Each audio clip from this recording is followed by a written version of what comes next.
there boys and girls, and welcome back to the channel.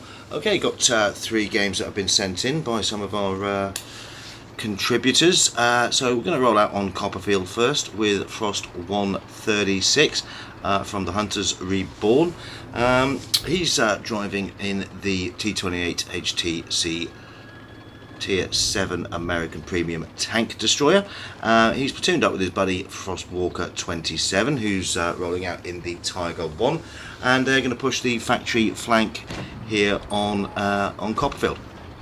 I've actually noticed on the in my inbox, in the Vimes Gaming inbox for my mail, I'm getting an awful lot of TD games from the contributors.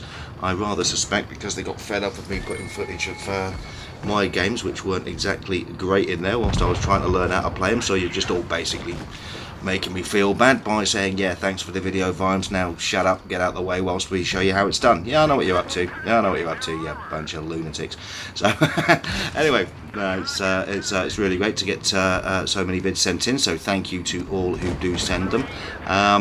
I do love this battle he has with the Black Prince here. Anybody who's come face to face with a Black Prince does know that sometimes they are quite difficult to pen if they're angled right. And yeah, Frost is just going to keep slamming shells into him here, and the Black Prince is not going to be able to get, I don't think he gets a single shot through Frost's frontal armour here. So yeah, how'd you like it when the shoe's on the other foot, you grub? So yeah, he takes care of him pretty quickly.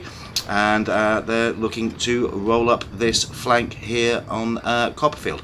Obviously 87, very well armoured frontally. However, Frost doing exactly the right thing here. He's got good dispersion on this gun, and he's going to push on him and start trying to whack shots through his weaker turret hatch there. And yep, gets him cleared up for his second kill. Now we have I think there's a VK left on this flank that's going to need to be dealt with. So I think one of his teammates in the Tiger P there is going to close on him. Frost does have a look here, but doesn't quite get the angle on him over the hill, so he's going to have to get a bit closer to get his shots on. But he's doing quite well so far. He's 1500 damage, bounced just over 1000. Picked up 2 kills already, and has been pretty instrumental in making sure that the green team have managed to maintain the control of this flank.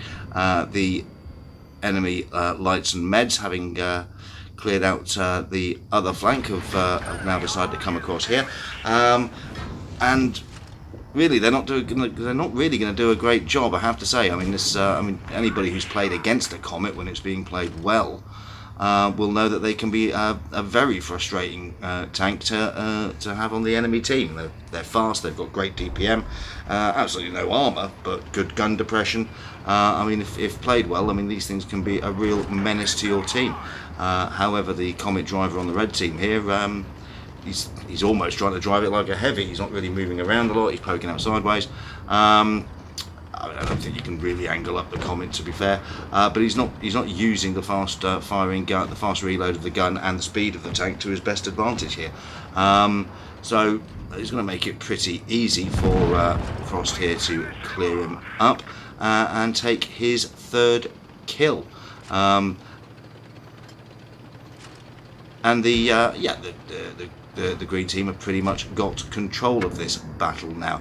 There's a one-shot tank over there that Frost is going to have a quick look at to see if he can notch up another kill. However, he gets taken care of pretty quickly, meaning that Frost has a one-on-one here with the last red tank.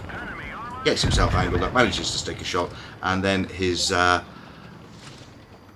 2 buddies there clear up the last tank to finish the battle. So he gets high caliber steel wall, 2nd class mastery, and over 3200 damage with 3 kills. Frostwalker also had a pretty good game there. Okay, here we are with Wirebird 89 in the S35CA Tier 5 French tank destroyer, which I believe he's affectionately called the bathtub of doom, which is a very apt description for it. And again, he plays a good battle here. However, the red team do well, really do make it easy to a certain extent.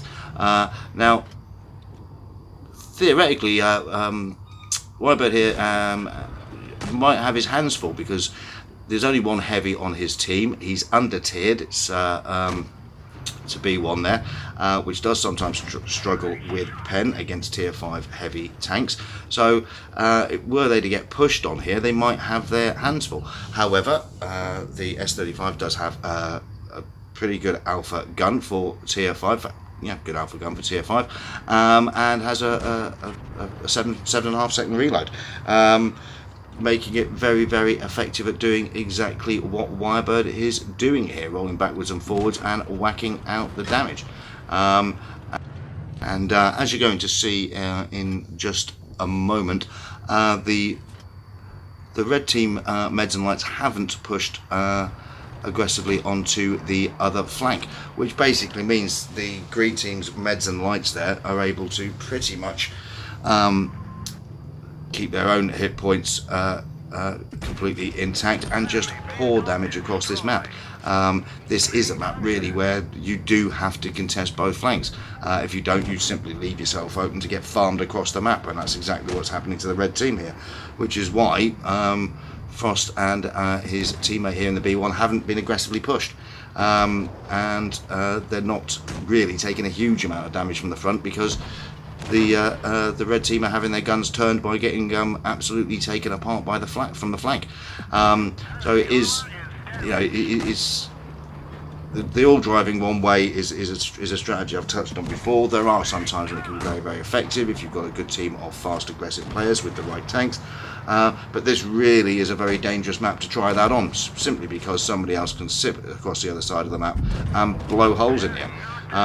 So Wybird's doing very nicely here now. He's taking care of the enemy KV1 for his second kill, and as you can see, I mean, the green team are well and truly in control of this battle here, and Wybird really hasn't had to do a great deal other than rock backwards and forwards, protect his tank during his reload, and keep pouring in the damage. Sometimes Blitz can be a very, very simple game, especially when the red team play it this statically. So he's going to go in here, get a nice bit of ram. Unfortunately, he doesn't get the kill. Somebody else clears that one up. And yeah, I mean, it's pretty much all over. He does take a nasty shot there, but it's pretty much all over now. He is a one shot, but he's just going to keep backing up and sticking in these 150, 160 alpha rolls every sort of 7.5 seconds or so. So playing the tank to its full potential, and he gets an absolutely great shot there straight through the exposed turret hatch and picks up his third kill. He's going to now try and have a look at the last survivor on the red team, the Stoog down there. Unfortunately, he doesn't. He's not going to quite get lucky enough to get the shot, and Mr. Stoog here is going to get sent back to the garage. So certainly the red team didn't play that map very, very well, but having said that, Wybird did play an excellent game there, knocking up just under 1500 damage, first class mastery, and 3 kills. Well done indeed, sir. Okay, for our third game, we've got another one from Frost 136. He does send me quite a few replays to Frost, but he gets quite a lot of quite a few good games. So thank you very much indeed. The other thing I did want to say to all of the contributors is, you know, if you've sent me a game and you haven't seen it pop up on video, please don't think that I've just binned it or got rid of it. In a lot of cases, I'm saving it for a video with a particular theme or focusing on a particular vehicle. So I do keep the replay. So if you haven't seen your game yet, please don't worry about it. You probably will do at some point in the future. So again, the red team are actually going to make it pretty easy for the guys here, but nonetheless, Frost plays an absolutely well, a near perfect TD game here.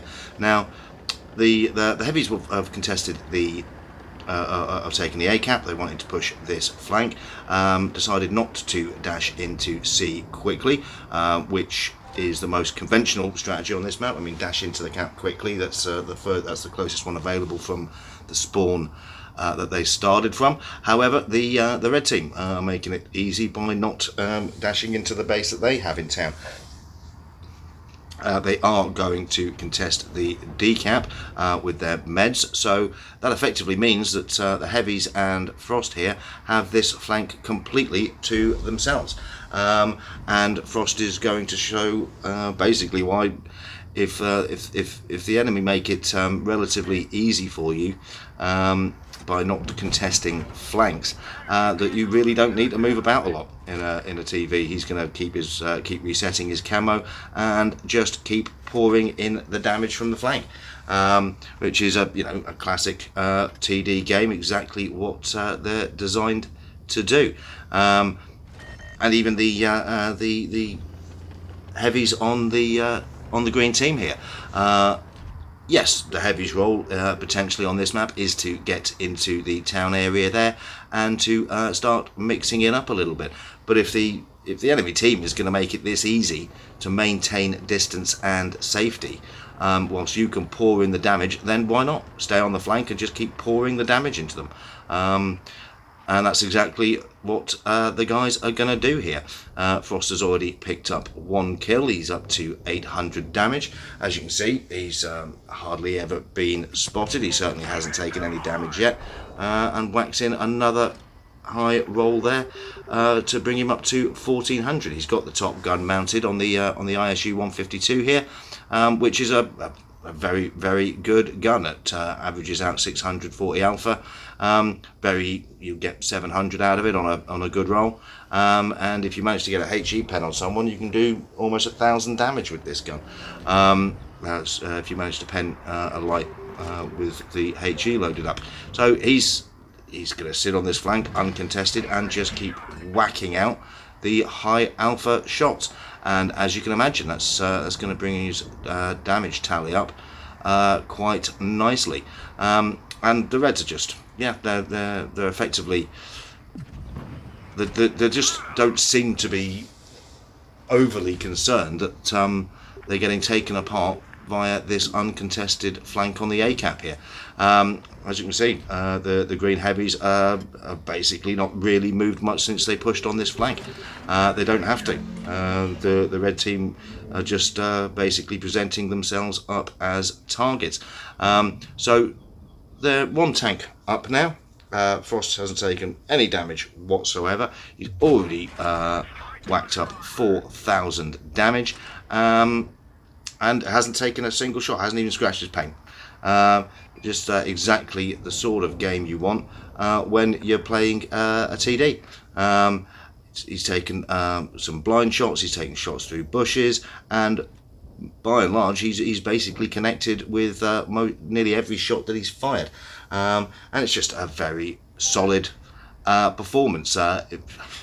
Some might say that it's not a particularly interesting game to watch because there's not a lot of brawling going on, or there's not a lot of close contact. But why not? If the red team are going to make it this easy for you to farm the damage, So second class mastery there, and just over 4,100 damage with 2 kills. So excellent game for Frost there. So thank you to Frost136 and Wirebird89 for their videos this week. Thank you all for watching, and as always, good hunting and bye for now.